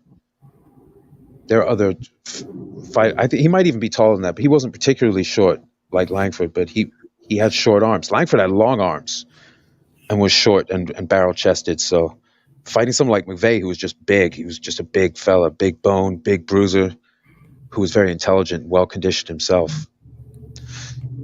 You know, McVeigh's longest fight was to like the greatest cardio machine of that era, Joe Jeanette, 49 rounds. And then he had to relent at the end. He had to relent after 49 3-minute rounds. Yeah, the story of that fight was absolutely insane. It's possibly the greatest title fight of all time, you know, for the color championship. And, you know, it's a world championship fight, 49 rounds. It's not the longest fight of all time, but this was between two all-time great heavyweights fighting 49 consecutive 3-minute rounds. Both of these guys make my top 10 all-time great heavyweights. If you look at their resume and the level of competition, the speed of it's really the speed of their careers. So even though they didn't fight short careers, they piled on tons of fights. You know, Jeanette more than McVeigh and Langford more than either of them, but the gigantic careers. Here's 1911. That's 3 guys. Some of those fights against each other, but a lot of them aren't. So they all had severe winning records, and they fought each other that year. That's 1 year. So studying these guys, you know, I'm still a couple years in front of this, several years in front of this in my studies, but I have jumped forward to do some different talks and things like that just to have a sense of things structurally. But this is what it's like studying this time period. That's 1 year. That's 3 guys, the fights that one or two of those 3 guys were fighting in. So if you're talking about reporting as far as like national, international reporting, so there's more information than I could ever organize. I don't have a team. I'm doing this as a little hobby. So there is a lot to study. And so partly why these guys like this show up on people's all-time great lists, especially like at heavyweight, you know, is because of the work they put in, the amount of difficult fights they fought. Jack Johnson, before he won the world title, and mostly drew the color line himself while he was the champ, other than battling Jim, because he was clever, and Johnson wasn't small himself, but he was very clever. He could shut him down. But you know, he didn't fight them once they hit their full primes, but he did fight them when they were world class. But prior to winning basically unifying the colored world heavyweight title with the white, the establishment title against Burns. Prior to that, he had a fantastic career. He was a beast when he got there. He was a little heavier when he finally got that fight. You know, he had been even leaner and meaner earlier because he had been the top guy. Like I think it was 1903. One took it from Denver Ed Martin. I think it was at 1903, the colored world heavyweight title, and then he defended it all the way up to 1908 when he got a shot at Burns and then won the other title. So Jack Johnson was actually undisputed for a few fights, for a few months, because then he wouldn't fight Then he wouldn't fight Langford. So he was like, "Man, I'm not fighting for that short change I signed for. Can't prove it." And apparently they did prove it, but he still didn't. They didn't really have any recourse because it was short money. It was probably like £5,000 or the equivalent of $5,000 American dollars or something like that. Johnson had made roughly the same to get in Australia, beating Burns, who got much larger payday. Johnson was like, "No, dude, I could make way more money than that." But they still fought. The other three guys the three guys on the right here, they still fought fantastic careers. It was a rich era and people fought a lot. So they fought each other a great deal in some of the greatest heavyweight fights that ever happened. It's just we have so little of it. I mean, we have between Langford and Jeanette, we have parts of one of their fights, their 10th fight. So that's cool. We have that on YouTube. That's one of the three. And then we have Langford versus Bill Lang. We have Langford versus Fireman Jim Flynn, their third fight, parts of it. Then we have McVeigh versus Battling Jim Johnson. There's not a whole lot of these guys. There's more of Johnson because he was able to monetize the film rights. He was selling it. It wasn't like the promoter of the event. It's like the reason the Bill Lang one was filmed is because Hugh McIntosh, the Australian promoter who had promoted the Johnson Burns fight in Australia and would later bring Langford to Australia and McVeigh, they'd have this amazing series. But he filmed it because it was like a suit and tie event and it was catered, and there was a military band. No joke, there was a military band at the fight when Langford fought Bill Lang. They came out to a friggin' military band. This is like he went all out because he thought Lang would beat Langford and then Lang would go to America and he would be like the White Hope, get the money fight against Johnson. But instead, he fouled out after I think 6, but he was getting slaughtered. Langford was too good. Langford was horrifically dangerous, but Sam McVeigh did get the best of him, and they also fought him to a draw in that time. Langford wasn't like killing everyone, but he was fighting fellow all-time greats. You see that all through history. When two all-time greats in their primes fight, sometimes it goes the distance because neither will give, and they just run out of time before. So, but sometimes there were finish fights, like with McVeigh Jeanette, the second of 3 fights they had just in 1909. It was a finish fight, so they just keep fighting until someone relented or couldn't continue, and it took 49 rounds. Incredible. So that's partly like fights like that are why they're both inside my top 10 heavyweights of all time. I'll probably hopefully do a countdown with Scrap and BL at some point, the two.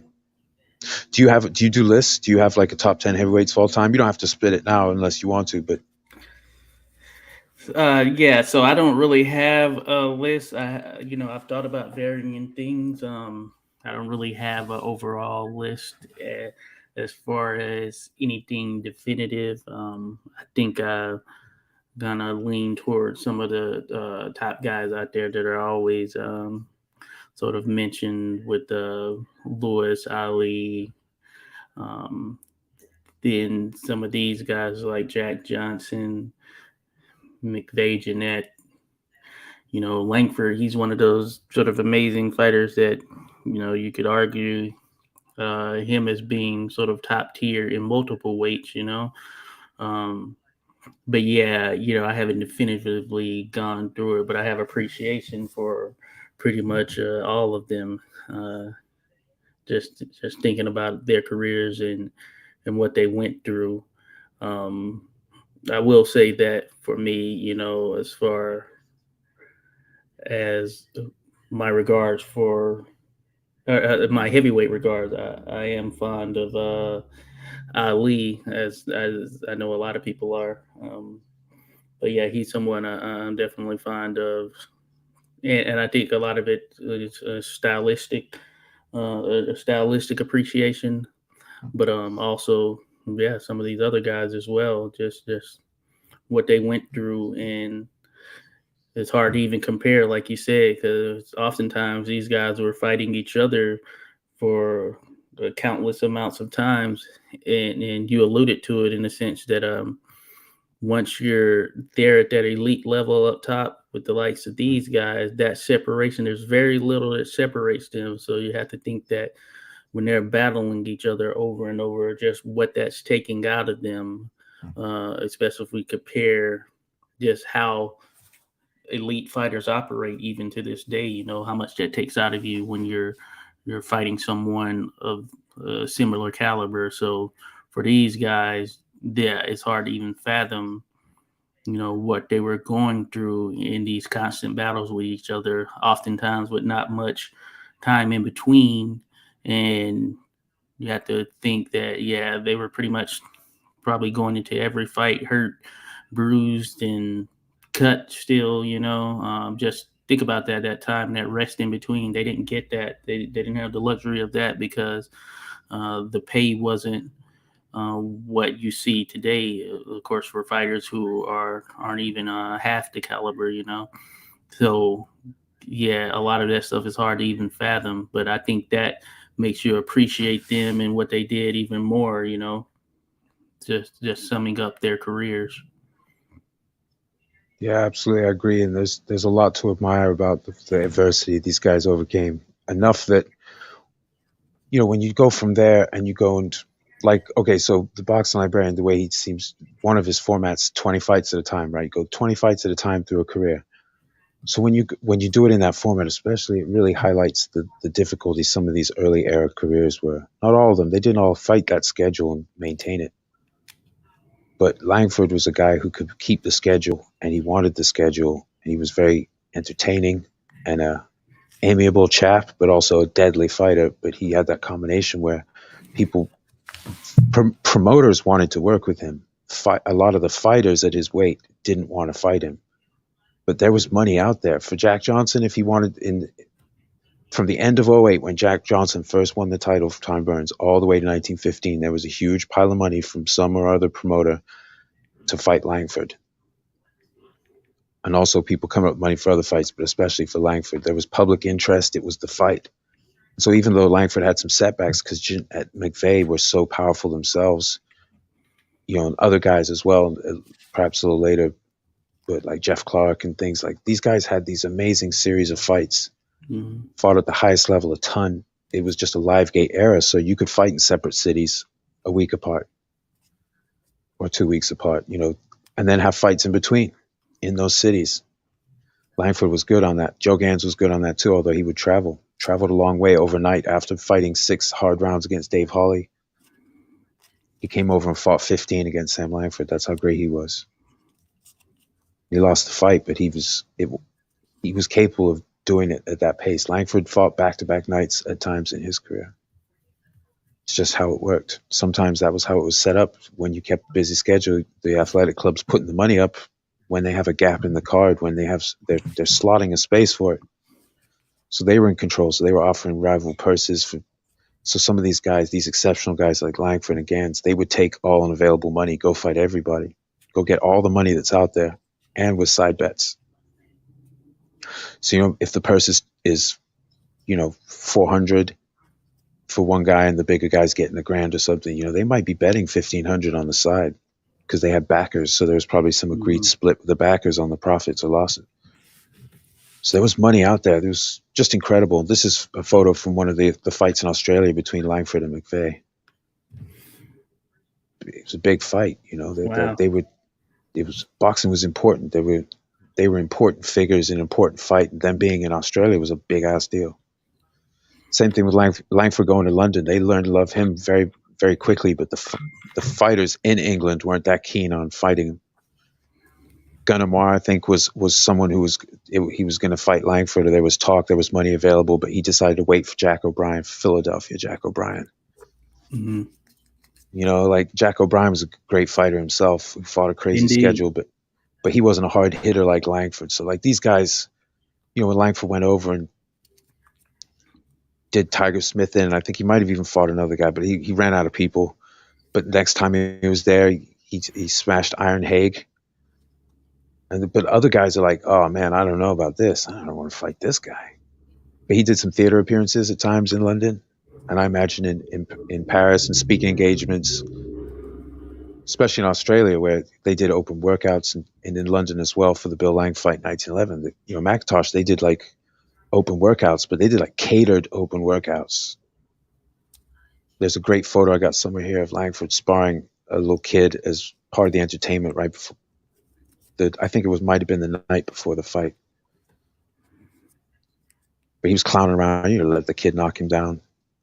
Like, it was fun. There was a reason he could get so much money. Promoters loved him and he wasn't like that hard to get along with. He was very easygoing, but in the ring, he could, when he was in the mood to be destructive, when he wasn't trying to let people have a show. Cause like, okay, so a little while, his second fight, the first fight of 1911, he fights Joe Jeanette. The second fight, he's in New York State, fights Fred Atwater, who's bigger than him. And at one point in the fight, he just dropped his hands, let Atwater give him 3 of his best shots, and then went back to work. That was what Langford was. He was a combination of incredibly tough, but also very entertaining. He understood. We see some of the great fighters of all time. People love that stuff. You know, like Ray Leonard and Duran and Ali and Joe Walcott. Like the Ali shuffle, yeah, that was cool. The Walcott shuffle was pretty badass itself. It was more elaborate, but Ali, just the lightning speed of the feet with the Walcott shuffle, like doing stuff like that goes all the way back. Of course, you want to be entertaining. You want the patrons to be cheering for you. It's easier to win a fight. People are cheering for you. And so Langford was the expert at that. So he could make, you know, but when he turned it on, it was a bad day. But he fought in an era with lots of all-time great heavyweights and all-time great at other weights. And he fought lots of greats at lots of weights in a way that others wouldn't, because they wouldn't fight that far above their weight. They're like, hey, you want me to give up 30 pounds to Sam McVeigh, who's just been knocking out all these heavyweights and is just this giant tank of a man? No, thanks. The money's there if you're a big name, but like, come on. It's a rare fighter who did that. Some of the people who did, that's a bad night for them. Langford was a little guy exception, just like Joe Walcott had been, just like Bob Fitzsimmons had been, certain other great fighters who were so powerful that they had the power to keep someone off them. So Sam McVeigh, as good as he was at knocking people out, he fought on the retreat against Langford, using straight lefts and straight jabs and lead hooks. So even the tank, even the guy, the idol of Paris, even this great celebrated fighter, the Oxnard Cyclone, had to fight on the retreat against Langford, who was much smaller and shorter. That's how hard Langford hit. And so most guys don't have the power to do that to someone larger. So he's sort of an anomaly. Rocky Marciano was another guy, but Rocky had shorter arms. He had to eat more punches to give more punches. Langford could close. He was an expert at closing and feinting and peppering with his jab. Even early in his career, they were saying he had a great jab. But he was learning from bantamweight Jimmy Walsh, and then he's learning from George Byers, who was a champion at 2 weights, colored world champion at 2 weights. And then at some time later, he's learning from Bob Armstrong, who was the colored heavyweight world champion previously, and he traveled with them for years. And then he had Liver Davis, I think, might have been his head trainer, so he was in there. And there's a little bit of footage of him training for the Bill Lang fight from these open workouts, and you can see them taking turns. He's doing exercise where they sort of leap in at him, and he puts his hand on their chest and pushes them back, and he just keeps doing that. And then when they switch out to build arm strength, Langford was phenomenally, but he fought a who's who across multiple weights in a way that most people wouldn't dare to. They would just, so like Canelo fighting Bivol, that's a good fight, but if he's a little bit smaller, okay, great. That's not new. I celebrate it, but it's not the disparity Langford McVeigh. He's not fighting a 220-pound knockout artist. That's a different kind of fight than fighting a 170, someone who can make 175 pounds.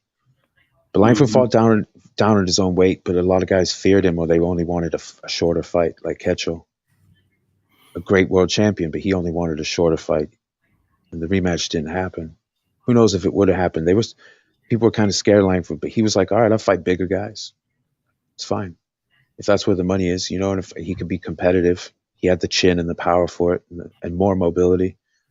So he's like, all right, and he did the thing. So we wonder, we sort of, you know what I mean? We daydream about certain fighters' ability to fight above their weight, but there are examples of guys who just went and did it.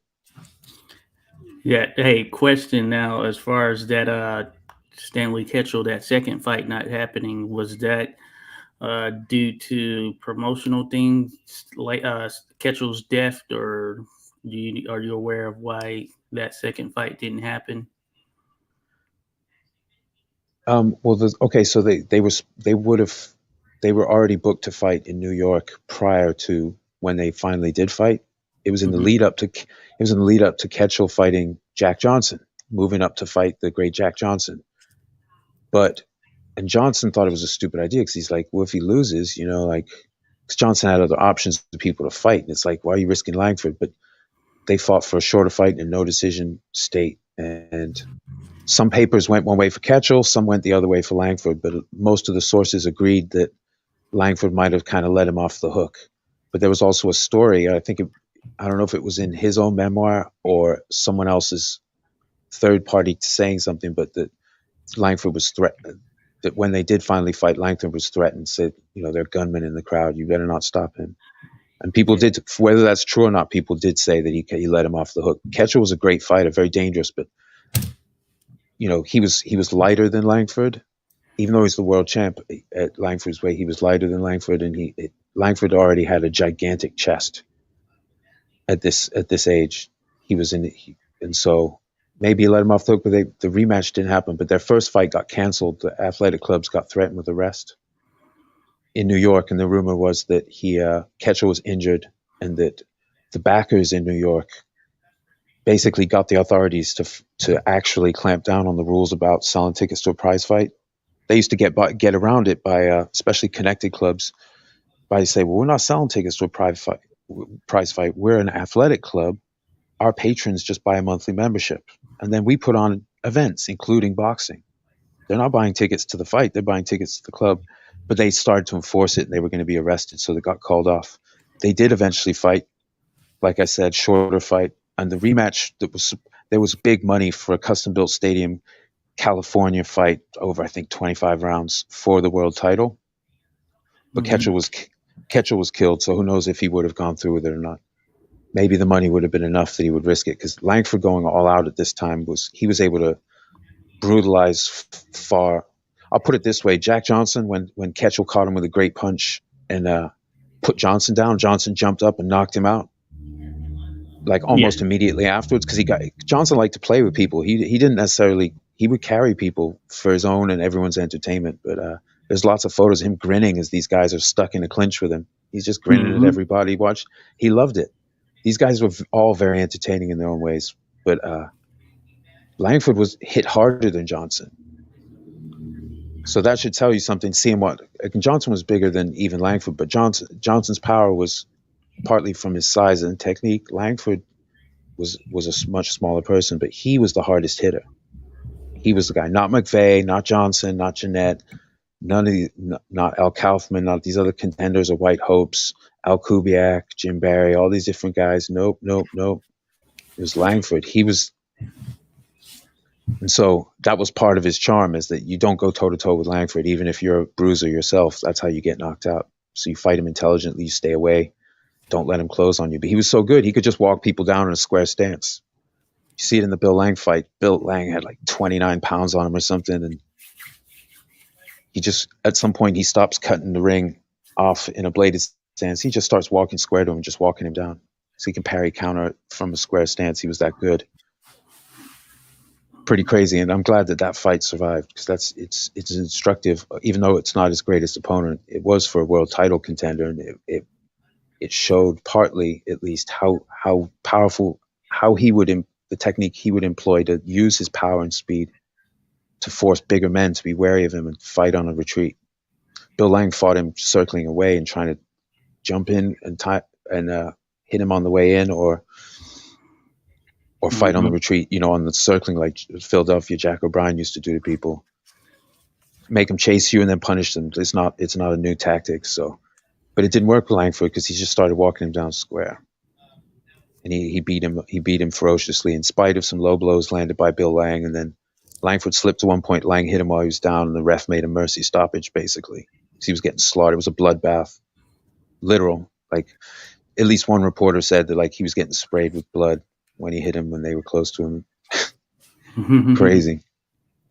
But it was a time, these guys are all tough guys. Bill Lang was a very tough guy, so they were capable of having these magnificent fights. Here's a picture of Langford when he fought Iron Hague in London previously. You can see his powerful build. He's short, but he's not lean in any way. They're very stocky. Yeah, man. It's been great studying it, but also these other guys, crazy guys. These guys were crazy. They could do it. Ketchel, he lived a rock and roll life. Jack O'Brien's, the pace of his career was so insane that when he took a holiday to Jamaica, they did like a full-length column in the newspaper on his break, because they were like, he finally took a break because he would find an insane schedule. So that was news. He was that big of a star. Yeah, he was a very, very good fighter. Yeah, he's someone I have on a listing that I have to do a video on. Yeah, another one of those with a massive career. So, yeah, it's hard to just narrow a career like his down. But he was in there with pretty much all of the who's who around that time, which is crazy. It's almost unheard of, like these days, in terms of the number of just pound for pound great fighters that these guys were taking on from varying weights.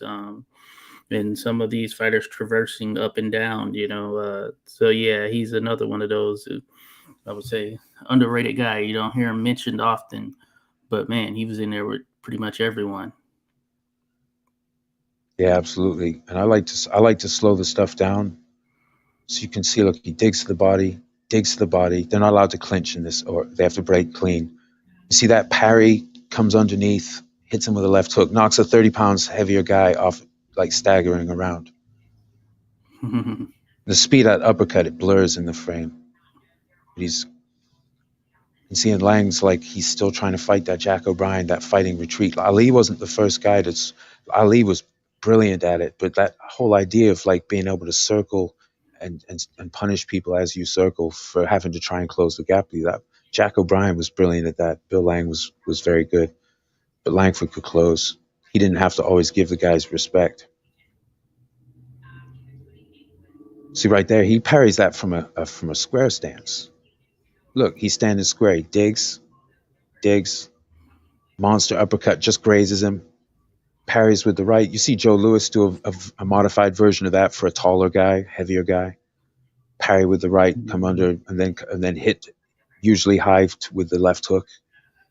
High level stuff. He was so experienced. He had so many more fights than Bill Lang. He was a young guy, but he just had so many more fights by 1911. Look at that. That's brilliant. Boom. There you go. Eat this left. That's what you get for trying to close. That's why people didn't want to close with Langford. They wanted to punish him coming in maybe, but then get out of there. You just couldn't do it otherwise, because in parts of the fight, when Lang plants his feet and just goes for it, Langford's right there with him. He's like, oh, you just want to trade right hands? We can do this. Or rights and lefts, we can do this all day. He was too tough. So even the bigger guy who's a ripped 30 pounds heavier than him just couldn't do it. Couldn't do it. So I like studying the little bit of footage that's there. Long to the short, I've just appreciated that there is something in the historical record. So, and I really appreciate you coming on. I hope I'm not being too long-winded. I got the daytime off, so I'm actually awake. No, this is great. I enjoy this stuff, and even hearing your perspective on it. So it's a plus for me. And yeah, it is truly amazing. Yeah, that this footage of some of these great fighters has stood the test of time. I know there was a ton of other footage that was out there that was destroyed, or there may be some stuff somewhere in a basement or attic somewhere. Who knows? Maybe we'll see that later in time. But yeah, just thinking about a lot of these historic fighters, yeah, it's amazing and great that we have some Langford footage. Yeah, I was thinking about the likes of we were talking about Joe Walcott as well. That's someone high on the list of fighters I would like to see in action. If there's some footage out there somewhere, him, Harry Greb, etc. But it is amazing that we do have some footage of these guys. Yeah, something's better than nothing.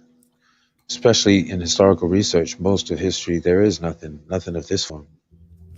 Hmm. So, it could be a lot worse. We could be studying like highly stylized, you know, medium relief sculpture on some triumphal arch or something like that, and be trying to figure out what it all meant. We're actually watching them do it, so see the film's damage there.